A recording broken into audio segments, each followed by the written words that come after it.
Hi everyone, so today's topic of our discussion is potassium sparing diuretics. So let's continue with another topic of diuretic series and if आपने वो दोनों parts नहीं देखे हैं diuretic basics वाला भी और साथ में कार्बोनिक एनहाइड्रेस इनहिबिटर्स तो उसका भी मैं लिंक नीचे डिस्क्रिप्शन में दे दूँगी, आप उसमें से चेक कर सकते हैं। So let's get started with today's video. अगर मैं यहाँ पर पोटेशियम स्पेयरिंग डायूरेटिक्स की बात कर रही हूँ तो इसका मतलब है हम पोटेशियम को स्पेयर करने वाले हैं, हम बचाने वाले हैं। तो इसका क्या मतलब है, जो मोस्टली डायूरेटिक्स होते हैं, अब तक हमें इतना बेसिक पता है कि डायूरेटिक्स का मतलब होता है कि जिसके अंदर लॉस ऑफ वाटर भी होगा और लॉस ऑफ सोडियम भी होगा। तो उन बेसिक सारी क्लासेस के डिस्कशन के अंदर जितने भी डायूरेटिक्स हमारे पास अवेलेबल हैं उन सारों के अंदर उनका एक साइड इफ़ेक्ट होता है कि वो सारे के सारे कॉज कराते हैं पोटेशियम का loss. So all diuretics in general causes loss of potassium in urine, but in case of this particular group of potassium sparing diuretics हम बेसिक एडवांटेज ये रहता है हमारे पास कि इसके अंदर पोटेशियम स्पेयर हो जाता है। तो हमेशा की तरह कि हम जानेंगे कि site of action of potassium sparing diuretics क्या रहेगा। तो अगर पोटेशियम स्पेयरिंग डायूरेटिक्स हैं तो वो कहाँ काम करेंगे, they will act on late distal convoluted tubule and the collecting tubule. तो जो कलेक्टिंग डक्ट होती है हमारी वहाँ पर काम करने वाले हैं। तो मेन जो फंक्शन होगा वो कलेक्टिंग डक्ट के ऊपर होता है पोटेशियम स्पेयरिंग डायूरेटिक्स का। उसके अब हमें इतना पता होना चाहिए, जो हमारा कलेक्टिंग डक्ट होता है या कलेक्टिंग टिब्यूल्स होते हैं उसके पास दो सेल्स होते हैं। एक होता है प्रिंसिपल सेल्स, अब ये हमने फिजियोलॉजी के अंदर पढ़ रखा है कि एक होता है प्रिंसिपल सेल्स और जो दूसरा सेल है हमारा वो होता है अल्फा इंटरकेलेटेड सेल। ठीक है, तो दूसरा सेल है हमारा अल्फा इंटरकेलेटेड सेल। तो जो हमारी टोटल डिस्कशन होगी वो इस जगह की डिस्कशन होगी। ठीक है, अब तक हमने स्टार्टिंग के अंदर इतना पढ़ लिया था कि जो बहुत सारा सोडियम होता है वो यहाँ पर रीएब्जॉर्ब हो जाता है ना, ये सब हमने पढ़ लिया था ना कि इस एरिया के अंदर पीसीटी के अंदर 70% of the sodium gets reabsorbed. अब जो बचा हुआ कुछ परसेंट है वो यहाँ पर भी रीएब्जॉर्ब होता है। तो अब देखते हैं कि यहाँ पर जो डायूरेटिक्स हैं वो कैसे काम करने वाले हैं और उसके बारे में हम समझते हैं। तो अब हम क्या करेंगे कि कलेक्टिंग टिब्यूल को जूम इन करके देखेंगे। अब तक हम यहाँ पर क्या डायग्राम ड्रॉ करूँगी, मैं सिर्फ ल्यूमेन वाला पार्ट ड्रॉ करूँगी और उसके साथ वाले सेल्स ड्रॉ करूँगी। ठीक है, सिर्फ समझने के लिए इतना कंसेप्ट हम समझेंगे कि क्या होने वाला है यहाँ पर। ठीक है, अगर मैं यहाँ पर बोलती हूँ कि ये वाला ल्यूमेन पार्ट है और यहाँ से ये यूरिन के अंदर एक्सक्रीट हो जाएगा, ये वाला पार्ट अगर पी सेल है और ये वाला पार्ट अगर इंटरकेलेटेड सेल है तो यहाँ क्या होगा। एक चीज़ याद रखनी है हमें कि यहाँ पर ऐसे बहुत सारे पंप्स होते हैं। किस चीज़ के पंप्स प्रेजेंट हैं, तो यहाँ हम डिस्कस कर लेते हैं कि यूजुअली क्या होने वाला है कि हमारी बॉडी जो हमारे पी सेल्स हैं वो क्या कराएंगे, रीएब्जॉर्प्शन कराएंगे सोडियम का। तो सोडियम क्या, ऐसे ही वो सारे के सारा नेफ्रॉन में से पास होता होता कलेक्टिंग टिब्यूल के पास आता है सोडियम, तो सोडियम यहाँ से रीएब्जॉर्ब होता है। जैसे वो यहाँ से रीएब्जॉर्ब होगा तो यहाँ पर हमारे पास सोडियम पोटेशियम एटीपीएस चैनल है। तो अब तक हम जान चुके हैं कि सोडियम पोटेशियम एटीपीएस चैनल का क्या मतलब होता है कि 3 सोडियम बाहर जाएंगे, उससे 2 पोटेशियम अंदर आएंगे। जैसे ये 2 पोटेशियम अंदर आते हैं ये वाला पोटेशियम यहाँ से बाहर आ जाता है। ठीक है, हम समझ पा रहे हैं इसका क्या। अगर हम नॉर्मल मैकेनिज्म की बात कर रहे हैं तो हमारी बॉडी ऐसे सोडियम को रीएब्जॉर्ब करा लेती है और यहाँ पर पोटेशियम जो होता है वो यूरिन के अंदर बाहर निकल जाता है। अब हमें ऐसे ही जो ये सोडियम होता है ये अंदर आता है तो यहाँ पर जो ल्यूमेन है हमारा, इस ल्यूमेन के अंदर नेगेटिविटी ज़्यादा बढ़ने लग जाती है, नेगेटिव। तो this area becomes electronegative. Now what will happen, क्योंकि इलेक्ट्रोनेगेटिव हो गया तो सोडियम पोटेशियम एक्सचेंज की वजह से पोटेशियम आ जाएगा। बट जो पोटेशियम है that is a positive charge, वो पूरी तरह से कंपनसेट नहीं कर पा रहा, इसलिए जो अल्फा इंटरकेलेटेड सेल्स होते हैं उसके पास H+ आयन होता है, दैट इज़ प्रोटोन। तो अब यहाँ पर जो प्रोटोन पंप होता है इसके थ्रू भी क्या होगा कि H+ भी ल्यूमेन के अंदर आ जाएगा।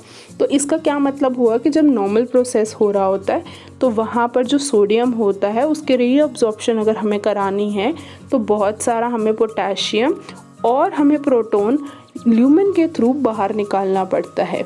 ठीक है, अब दूसरी एक और चीज़ जो यहाँ पर हमें बहुत अच्छे से क्लियर होनी चाहिए, वो एक चीज़ है कि इन सब का रेगुलेशन कौन कर रहा है। ये जो सारा प्रोसेस हो रहा है इसका रेगुलेशन, यहाँ पर एक रिसेप्टर होता है एल्डोस्टेरॉन का, तो यहाँ पर एक रिसेप्टर है एल्डोस्टेरॉन का, वो रेगुलेट करता है इस सारे प्रोसीजर को। इसको हम और थोड़ा सा अच्छे से समझ लेते हैं कैसे उसने रेगुलेट करा। हमने ये वाला जो हमारा पी सेल है, इसके पास ये हमारा ल्यूमेन था, ये हमारा पी सेल है।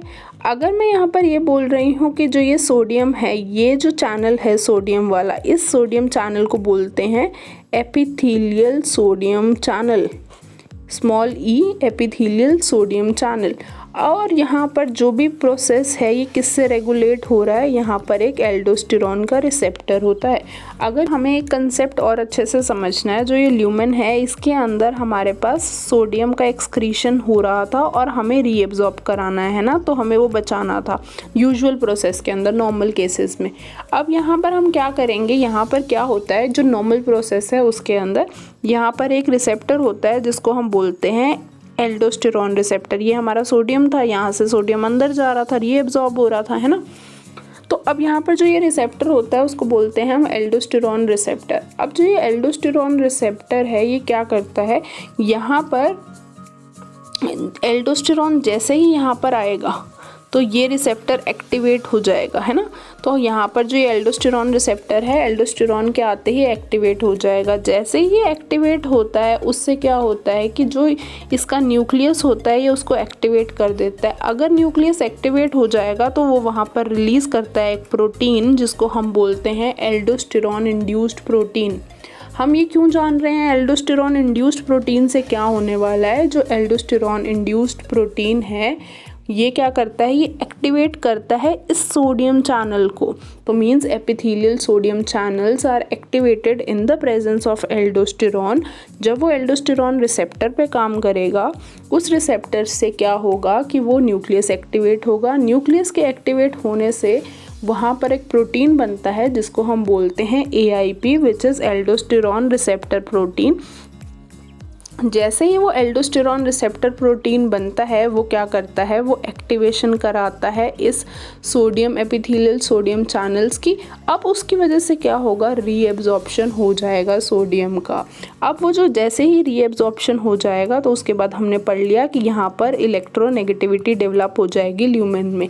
उस इलेक्ट्रोनेगेटिविटी की वजह से सोडियम पोटेशियम ATPase चैनल के थ्रू पोटेशियम अंदर आ जाएगा और पोटेशियम यहाँ से बाहर आ जाएगा और इधर से प्रोटॉन ल्यूमेन के अंदर आ जाएगा। सो आई थिंक तो जो अब तक हमने बात समझी है वो ये है कि जो एल्डोस्टेरॉन का रिसेप्टर होता है अगर वो एक्टिवेट होगा तो उसकी वजह से जो एपिथेलियल सोडियम चैनल्स हैं वहाँ पर एक्टिविटी होगी और उस एक्टिविटी की वजह से सोडियम का रीएब्जॉर्प्शन होगा, है ना।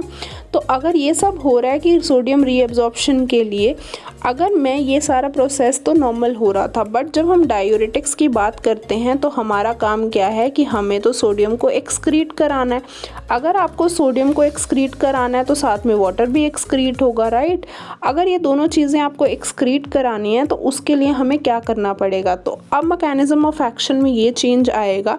तो ये हमारा नॉर्मल ल्यूमेन था, ठीक है। अब इस ल्यूमेन के थ्रू जो हमारा सोडियम आ रहा था उसका नॉर्मल केस के अंदर यहाँ से रीएब्जॉर्प्शन होना था। अब ये रीएब्जॉर्प्शन तब होना था अगर यहाँ पर एल्डोस्टेरॉन रिसेप्टर स्टिमुलेट होता, मतलब यहाँ पर एल्डोस्टेरॉन आता। एल्डोस्टेरॉन यहाँ पर अगर हम इस रिसेप्टर को ब्लॉक कर दें तो first mechanism of action is कि if there is aldosterone receptor blocker. Second mechanism हमारा क्या हो सकता है कि यहाँ पर हमारे पास सोडियम चैनल था, यहाँ पर हमारे पास पोटेशियम इधर आ रहा था सोडियम पोटेशियम ATPase के थ्रू। दूसरा मैकेनिज्म क्या है कि अगर हम एपिथेलियल सोडियम चैनल्स को भी ब्लॉक कर दें तो मैं एक दूसरी चीज़ क्या कर सकती हूँ, एपिथेलियल सोडियम चैनल्स को ब्लॉक कर सकती हूँ। अगर मैंने एल्डोस्टेरॉन का रिसेप्टर ब्लॉक कर दिया तो ना वहाँ पर प्रोटीन बनेगा, ना एपिथेलियल सोडियम चैनल एक्टिवेट होगा, ना सोडियम पोटेशियम पंप एक्टिविटी होएगी, ना उसकी वजह से पोटेशियम बाहर आएगा ल्यूमेन में और हाइड्रोजन भी ल्यूमेन में नहीं आ पाएगा, ठीक है। ये एक मैकेनिज़्म हुआ। दूसरा मैकेनिज़्म भी इसी से इंटरकनेक्टेड है, क्योंकि जो एपिथेलियल सोडियम चैनल्स हैं उनकी एक्टिविटी के लिए भी हमको एल्डोस्टेरॉन रिसेप्टर ब्लॉकर ही चाहिए। बट एनी केस अगर हम एपिथेलियल सोडियम चैनल ब्लॉकर दे देते हैं तो उससे भी यही होगा कि सेम प्रोसीजर दोबारा से नहीं हो पाएगा। तो इसका ये मतलब हुआ कि सोडियम जो है वो यहाँ थ्रू ल्यूमेन डायरेक्टली बाहर चला जाएगा यूरिन के अंदर, और जो उसके साथ कौन फॉलो करेगा, वाटर फॉलो करेगा। और उससे दूसरी चीज़ क्या होगी कि जो हमारा पोटेशियम है और जो प्रोटॉन्स हैं वो हमारी बॉडी के अंदर एक्यूमुलेट हो जाएंगे, क्योंकि वो यूरिन के अंदर या ल्यूमेन के अंदर एक्सक्रीट नहीं हो पाएंगे। जैसे ही वो पोटेशियम हमारी बॉडी में से नहीं निकला, इसीलिए हमने उसको क्या बोल दिया कि these are potassium sparing diuretics, मतलब ये बचा रहे हैं ताकि potassium stays in the body. तो हम ऐसे बोल रहे हैं कि potassium will stay in the body, साथ में क्या होगा, प्रोटॉन भी stays in the body. I think so all of the mechanism is clear by now. क्योंकि अब हमें मैकेनिज्म ऑफ एक्शन समझ में आ गया है पोटेशियम स्पेयरिंग डायूरेटिक्स का, तो एक चीज़ हमें और समझनी पड़ेगी कि these potassium sparing diuretics these are low ceiling diuretics. Low ceiling का क्या मतलब होते हैं, लेस एफिकेशियस डायूरेटिक्स, मतलब अपने आप में ये बहुत स्ट्रॉन्ग डायूरेटिक्स नहीं है। सिर्फ इनकी single group of potassium sparing diuretics is not good for patients. तो हम इसको या तो कॉम्बिनेशंस में दे सकते हैं कि कोई और डायूरेटिक के साथ में दे दिया ताकि नलिफाई हो जाए इफ़ेक्ट। मतलब जो एक डायूरेटिक जैसे लूप डायूरेटिक्स हैं, अगर वो हमारा पोटेशियम का लॉस कराते हैं और हमने साथ में पोटेशियम स्पेयरिंग डायूरेटिक्स दे दिए, तो दोनों का जो इफ़ेक्ट है वो कंबाइंड होकर न्यूट्रलाइज हो जाएगा। तो नॉर्मल मैकेनिज्म ऑफ एक्शन हो सकता है। एक और चीज़ कि हमने इसको लो सीलिंग डायूरेटिक्स क्यों बोला, क्योंकि जब हमने अपना फर्स्ट कार्बोनिक एनहाइड्रेस इनहिबिटर्स वाला अगर आप वीडियो देखोगे तो हमने जब पीसीटी का डिस्कशन करा है, तो पीसीटी के अंदर हमने अभी स्टार्टिंग में भी यही बात बोली थी कि जो 70% ऑफ द सोडियम रीएब्जॉर्प्शन है वो हो चुका है। तो बाकी जो प्रोसेस है वो भी 20% हमारा हो जाता है बाकी लूप ऑफ हेनले से आते हुए। जब तक वो कलेक्टिंग टेब्यूल के अंदर आता है सोडियम, तो लेस देन 5% ही रीएब्जॉर्प्शन के लिए बचता है। तो if there is less than 5% of sodium reabsorption, तो हम उसमें ज़्यादा स्पेयर नहीं कर पाएंगे। अगर मैं इतना स्पेयर कर भी लेती हूँ, अगर मैं इतना एक्सक्रीशन करा भी देती हूँ, तो भी 90% हमारा सोडियम रीएब्जॉर्ब हो चुका है ऊपर। तो सिर्फ these are not the only diuretics we can depend upon for the diuresis purpose. और कई यूजेस हैं पोटेशियम स्पेयरिंग डायूरेटिक्स के जो हम यूज़ कर सकते हैं, but alone these are not beneficial as diuretics. Think so I made it very very clear. If you still have any doubt, then do mention in the comment section. तो first है कि aldosterone receptor को ही block कर दिया जाए। तो aldosterone receptor blockers कौन कौन से हैं, तो एल्डोस्टेरॉन रिसेप्टर्स को या एल्डोस्टेरॉन ब्लॉकर्स कौन कौन से हैं, उसमें 2 ड्रग आते हैं। फर्स्ट ड्रग इज़ स्पायरिनोलेक्टोन, ठीक है। सेकेंड ड्रग इज़ एप्लीरिनॉन, ठीक है। जो सेकंड है that is epithelial sodium channels blockers. तो अगर एपिथेलियल सोडियम चैनल्स के ब्लॉकर्स हैं हमारे पास, तो उसमें 2 ग्रुप्स आ रहे हैं, 2 ड्रग्स आ रहे हैं। First is triamterene, second is amiloride, ठीक है। तो next mnemonic would be stage. तो जो भी पोटेशियम स्पेयरिंग डायूरेटिक्स होते हैं उसको हम ऐसे याद रख सकते हैं कि दीज स्टे, तो potassium stays in the body means potassium spare हो जाता है। तो कौन कौन से ड्रग आ रहे हैं अभी हमने डिस्कस करा, स्पायरिनोलेक्टोन।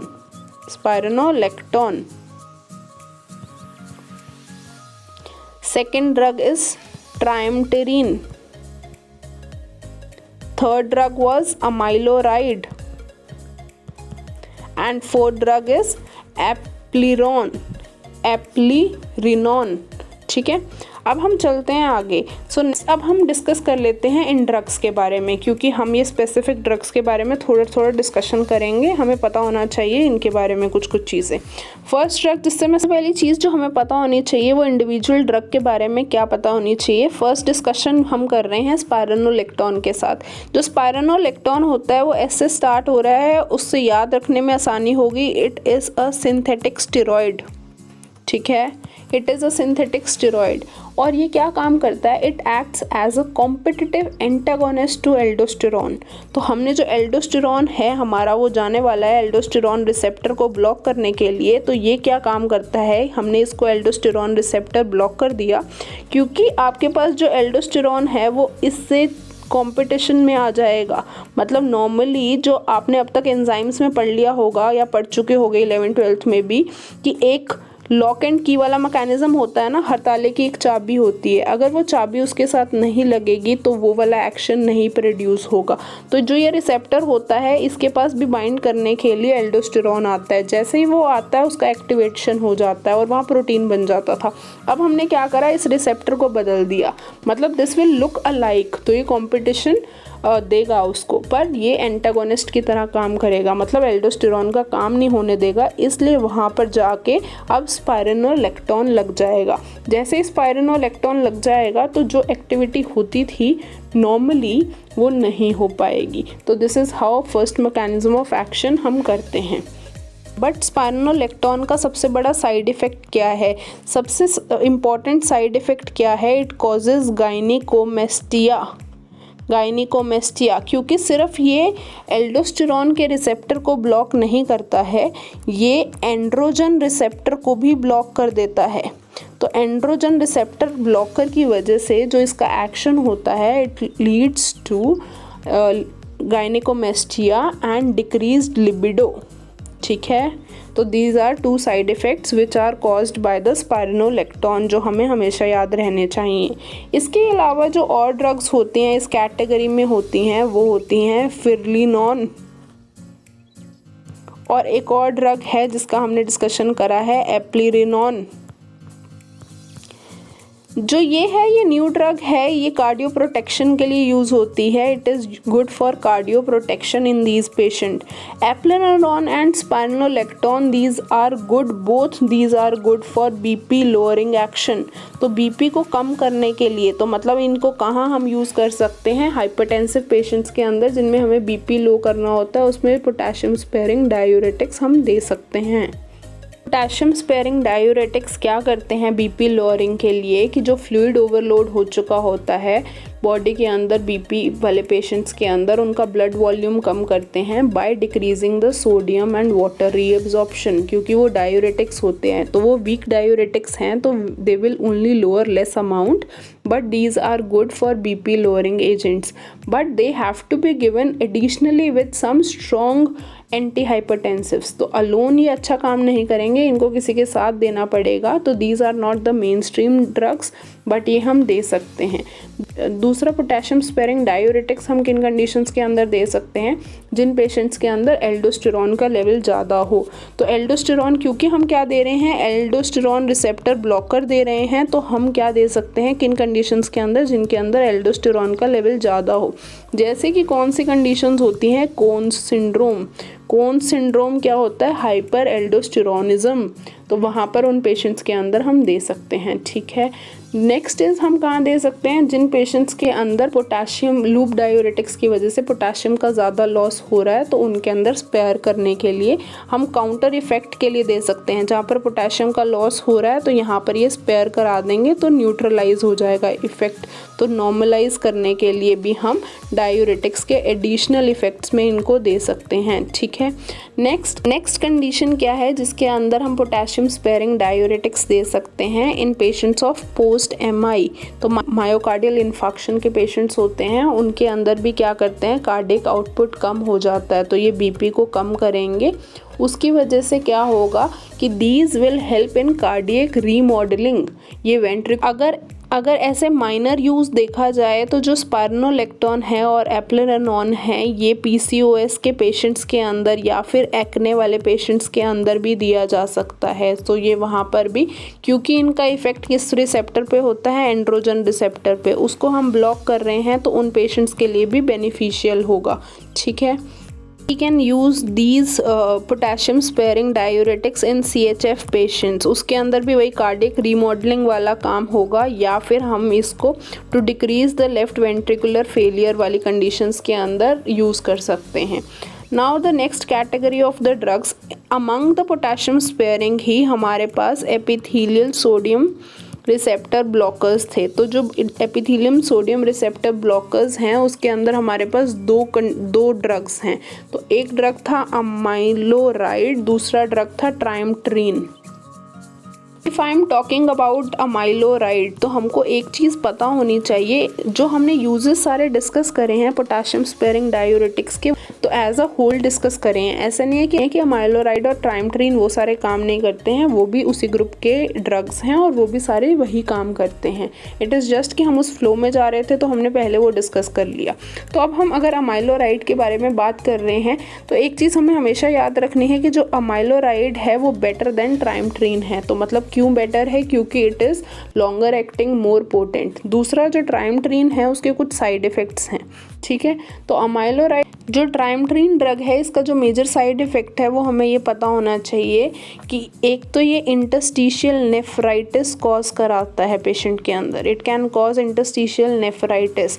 उसकी वजह से बहुत सारे पेशेंट्स के अंदर रीनल स्टोन फॉर्मेशन हो जाती है। It leads to renal stone formation. तो क्योंकि इसका इनकम्प्लीट रीएब्जॉर्प्शन या इनकम्प्लीट एब्जॉर्प्शन होता है तो ट्राइमट्रीन का बहुत अच्छा इफेक्ट नहीं होता।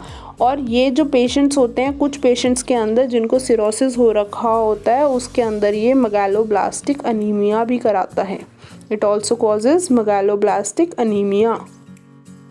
Myeloid is more preferred because it don't cause all these side effects, but उसका एक side effect है, it causes decrease in the calcium and magnesium excretion। तो उसका excretion कम करता है। ठीक है, ये हमारा एक side effect हो गया अमाइलोराइड का।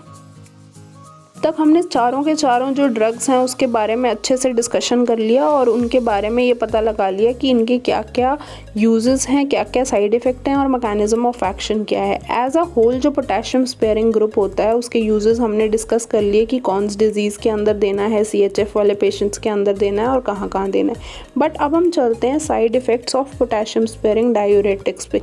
तो side effects as a whole जो पोटेशियम स्पेयरिंग डायूरेटिक्स हैं उनका क्या होता है? एक तो पोटेशियम को स्पेयर कर रहे हैं, मतलब ज़्यादा से ज़्यादा बचा रहे हैं। ज़्यादा बचा रहे हैं तो मतलब बॉडी के अंदर इंक्रीज़ हो रहा है। अगर बॉडी के अंदर इंक्रीज़ हो रहा है तो it will lead to hyperkalaemia.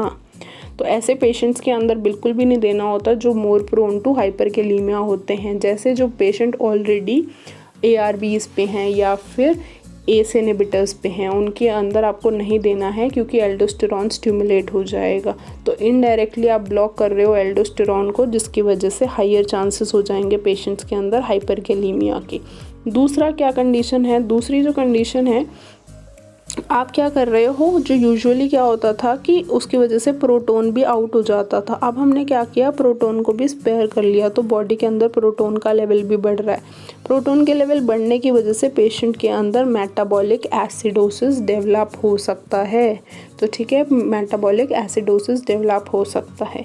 ऐसे ही हमने कौन सी थर्ड कंडीशन पढ़ी थी? थर्ड कंडीशन है जो ट्राइमट्रीन स्पेसिफिक है, कि हमने बोल दिया कि जो ट्राइमट्रीन होता है वो क्या कराता है पेशेंट के अंदर, किडनी स्टोन्स कराता है या रीनल स्टोन्स कराता है। ठीक है, अगर हम जो ट्राइमट्रीन है वो NSAIDs के साथ कंबाइन करके देते हैं तो उन पेशेंट्स के अंदर हमको नेफ्राइटिस या फिर एक्यूट किडनी इंजरी देखी जाती है, या फिर is also contraindicated in these patients. ठीक है, देन अगर हम ये बात कर रहे हैं कि हाइपरकैलेमिया हो जाता है पेशेंट्स के अंदर, तो एक चीज़ तो आपको ये चीज़ प्रोटेक्ट करनी है। दूसरा, जब आप ECG करते हैं तो उसके अंदर हमको क्या मिलता है जो पता होना चाहिए, पीक T waves।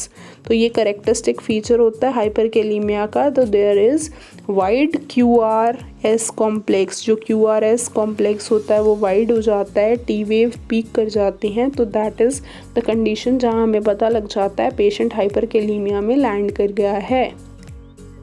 अगर आपका जो वैल्यू है पोटाशियम का वो मोर देन 5 इक्विवेलेंट से ज़्यादा आने लग जाए, तो अगर वो सब होने लग जाता है तो इसके अंदर ये कंडीशन आ गई है। So this was it for today's video and we completed potassium sparing diuretics and thank you so much कि इतना तुमने सुन लिया and we will keep making more videos। comment section में बता देना अगर कोई और टॉपिक पे वीडियो बनवानी है तो। अगर आपको वीडियो अच्छी लगी है then press the like button and do subscribe to my channel। please subscribe कर दो। it takes a huge amount of labor to make these videos। तो let's make it a huge community ताकि pharmacology सारे students के लिए easy हो जाए। Share with your friends, hit the like button, subscribe to the channel. until our next video, bye bye।